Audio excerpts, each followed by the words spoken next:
leaders of this nation. Mauna na po ako. I'm calling it now. Mr. President, for the sake of this nation, para po hindi magaya ka sa tatay mo, kay Ferdinand Marcos Sr., resign now. Magbitiw ka na po sa pwesto at hayaan mong malinis na muli ang gobyerno. The Filipinos deserve better. We don't deserve this. Tayo pong lahat, let us keep up the pressure, continue to engage. Kahit kayo po, let your voices be heard. Sabihin na ninyo ang inyong opinion tungkol dito. You are the future of this nation. Kayong lahat. Kayo ang may tunay na kapangyarihan. Huwag kayong matakot na magsalita.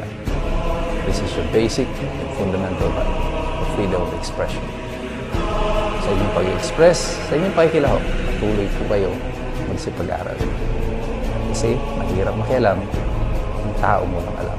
God bless you. God bless us all. Mabuhay ang Republika ng Pilipinas.